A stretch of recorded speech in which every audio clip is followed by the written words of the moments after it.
Friends, आज मैं आप लोगों के लिए सितंबर 2020 में हुए नेट के फर्स्ट पेपर के क्वेश्चंस लेके आई हूँ। ये क्वेश्चंस पूरे क्वेश्चन के फॉर्म में ना होकर मेमोरी बेस्ड क्वेश्चंस हैं जो स्टूडेंट्स ने मुझे बताया है, जो एग्जाम दे के आए हैं उनके बताए हुए आधार पर मैंने कुछ क्वेश्चन सेलेक्ट किए हैं। तो इसमें सीधे क्वेश्चन है और उसका आंसर है, ऑप्शंस नहीं है। तो आप इसका आंसर्स को याद रखेंगे तो आपको काम आएगा और आपको एक एग्जाम का फॉर्मेट पता चलेगा कि फर्स्ट पेपर में किस तरह के क्वेश्चन आ रहे हैं। तो पहला क्वेश्चन है, what is the brain of computer. तो ब्रेन ऑफ कंप्यूटर का आंसर होगा सीपीयू। कंप्यूटर का ब्रेन हम सीपीयू को कहते हैं, जिसका फुल फॉर्म है सेंट्रल प्रोसेसिंग यूनिट। ठीक है। दूसरा है, name the educational channel of IGNOU. IGNOU का एजुकेशनल चैनल क्या है? ज्ञान दर्शन। ये हम लोग सब जानते हैं। ठीक है। उसके बाद है, what is MLA type citation. MLA type citation क्या है? ये रिसर्च पेपर के सोर्स को बताता है। इसका फुल फॉर्म है modern language association values for acknowledging the source of research paper. इसमें थोड़ा सा जगह की कमी हो गई है, लेकिन मैं बता दे रही हूँ कि ये क्या है।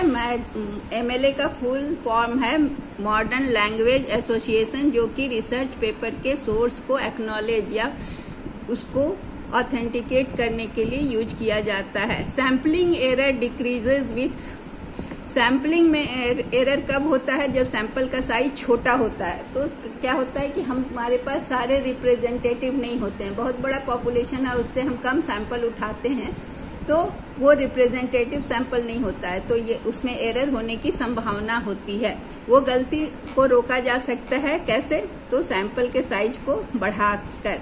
मान लीजिए कि 1000 में से मैंने 100 सैंपल लिया तो उसमें एरर होने की संभावना है, लेकिन 1000 में से अगर हमने 500 ले लिया या 300 ले लिया या 250 ले लिया तो सैंपल का साइज बढ़ जाने से उसकी ऑथेंटिसिटी बढ़ जाती है। अगला क्वेश्चन है, यूजीसी इज एस्टैब्लिश्ड इन।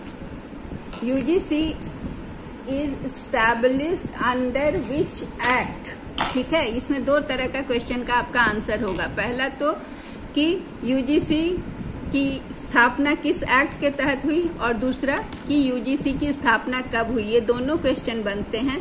तो देखिए, इसमें है यूजीसी एक्ट 1956। तो एक्ट का नाम भी है यूजीसी एक्ट 1956 और ईयर जो है यूजीसी की स्थापना का ईयर है वो 1956 है। ठीक है। Full form of GIF. GIF का मतलब होता है ग्राफिक इंटरचेंज फॉर्मेट। ठीक है। ग्राफिक इंटरचेंज फॉर्मेट क्या होता है? ग्राफिक्स जो आप फोटो भेजते हैं, जीआईएफ में क्या होता है कि देखने से फोटो है फिर उसमें एक्शन आ जाता है। सो इस ग्राफिक उसका बदल जाता है, उसका फॉर्मेट बदल जाता है। तो ये इसका आंसर होगा जीआईएफ का full form graphic interchange format. फिर अगला है, main source of energy in thermal plant. Thermal plant के एनर्जी का मेन सोर्स क्या है? तो इसका आंसर है यूरेनियम। वहाँ यूरेनियम उसका एनर्जी या फ्यूल कहाँ से मिलता है? उसका फ्यूल है जो uranium. To assess the students performance the evaluation is done is known as. जो इवेल्युएशन किया जाता है स्टूडेंट के परफॉर्मेंस को जानने के लिए, जब टीचर पढ़ाने के बाद वीकली या यूनिट टेस्ट, जो टीचर पढ़ाकर तुरंत देखता है कि किस तरह का हुआ परफॉर्मेंस देखने के लिए, उसे हम फॉर्मेटिव इवेल्युएशन कहते हैं, जिसको हम संरचनात्मक कहते हैं। संरचनात्मक क्या होता है कि कोई भी यूनिट पढ़ाया गया, उसके बाद उसका टेस्ट ले लिया जाता है, फिर बच्चे को उसका फीडबैक दिया जाता है, तो इसका परफॉर्मेंस बच्चे का देखा जाता है। और समेटिव इवेल्युएशन जो होता है वो रिजल्ट ओरिएंटेड होता है, वो जजमेंटल होता है, वो पास फेल करता है। और ये फॉर्मेटिव जो है वो पास फेल नहीं करता, बल्कि उसकी पढ़ाई की स्पीड को, उसके स्तर को सुधारता है। ये क्वेश्चन आया, what is e research. E research क्या होता है? तो use of information technology to support existing and new forms of research. ICT या इंफॉर्मेशन टेक्नोलॉजी के जरिए जो अभी रिसर्च चल रहा है और नया जो रिसर्च होने वाला है उसको सपोर्ट करना ही ई रिसर्च कहलाता है। ई मतलब इलेक्ट्रॉनिक। अगला क्वेश्चन है कि ये क्वेश्चन इम्पोर्टेंट है कि इन एक्ट 2000 में ये एक्ट पास हुआ था साइबर टेररिज्म को चेक करने के लिए। The cyber terrorism punishment is related to which section? इसमें कौन सा सेक्शन है साइबर एक्ट 2000 का? तो वो एक्ट जो साइबर टेररिज्म को हैंडल करता है और पनिश करता है उस एक्ट का नाम है 66F। ठीक है। फिर what is the new name of MHRD? ये नई एजुकेशन पॉलिसी आई, उसके बाद MHRD का ministry of human resource development का नाम बदलकर मिनिस्ट्री ऑफ एजुकेशन हो गया। ठीक है, ये पहले भी था, बीच में फिर बदल गया था, फिर उसको मिनिस्ट्री ऑफ एजुकेशन कर दिया गया।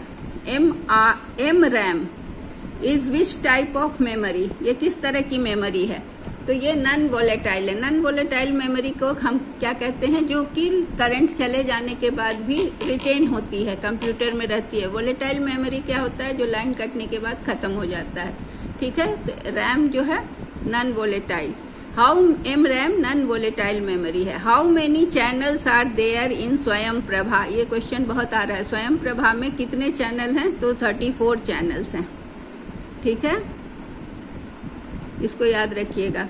Who was the founder of Nalanda university? Nalanda university की स्थापना किसने की थी? तो गुप्त वंश के राजा कुमार गुप्त ने की थी 15th सेंचुरी में, और 13th सेंचुरी में इसका नाश भी हो गया था। यहाँ बुद्धिज्म इसका मेन सब्जेक्ट था या मेन पढ़ाई का विषय था। अच्छा, नंबरिंग ऊपर आगे पीछे हो गया क्वेश्चन का, कोई बात नहीं। वेरिएबल्स आर मैनिपुलेटेड इन? किस रिसर्च में वेरिएबल्स को मैनिपुलेट हम करते हैं? एक्सपेरिमेंटल रिसर्च में। ठीक है। RTI comes in force in? RTI act कब आया था? 12 अक्टूबर 2005 को। ठीक है। Right to information. Teachers play active and interactive role in which phase of learning?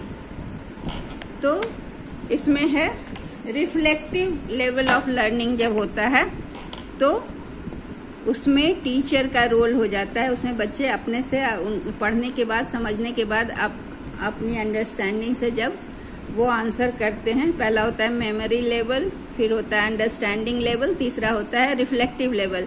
तो मेमोरी लेवल इनिशियल स्टेज होता है जिसमें बच्चे याद करते हैं और उस समय रिकॉल एंड रिकॉग्निशन से समझते हैं। फिर अंडरस्टैंडिंग में वो सारी पढ़ाई को समझते हैं, और रिफ्लेक्टिव में उसको फिर अप्लाई करते हैं। जो समझ गए उसको फिर अप्लाई करते हैं नए सिचुएशंस में या कहीं भी।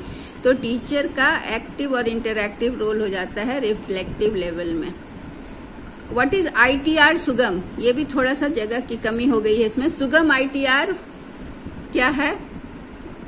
एक सिंप्लीफाइड रिटर्न फॉर्म है इनकम टैक्स का, जो किसको भरना होता है? वैसे व्यक्तियों को भरना होता है जो किसी बिजनेस के मालिक हैं या प्रोफेशन में हैं, उनको सुगम ITR 4 भरना पड़ता है।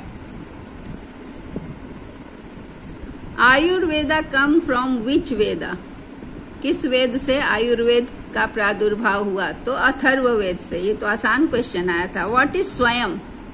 स्वयं क्या है? Study web of active learning for young aspiring minds. ये स्वयं का फुल फॉर्म है। Study webs of active learner for young aspiring minds is an Indian massive open online course platform. ये इंडिया का ओपन ऑनलाइन कोर्स प्लेटफॉर्म है जिसमें कि young aspire India के young लोगों के लिए ये ऑनलाइन स्टडी का, ऑनलाइन पढ़ाई का प्लेटफॉर्म है।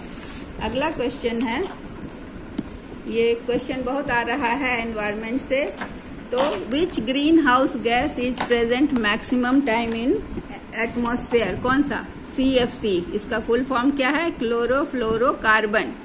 ये गैस सबसे ज्यादा टाइम एटमॉस्फेयर में प्रेजेंट होता है। सुगम्य भारत स्कीम क्या है?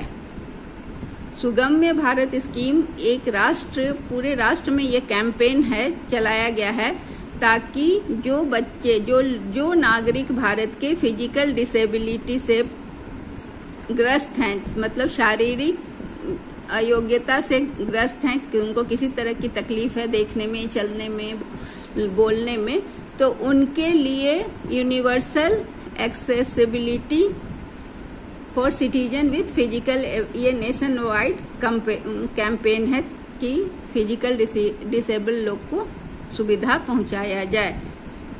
विच satellite channel is launched by IGNOU in collaboration with IIT Kanpur? IIT Kanpur के साथ इग्नू ने एक चैनल लॉन्च किया कोलैबोरेशन में, ताकि गांव के लोगों तक टेक्नोलॉजी की पढ़ाई पहुंच सके।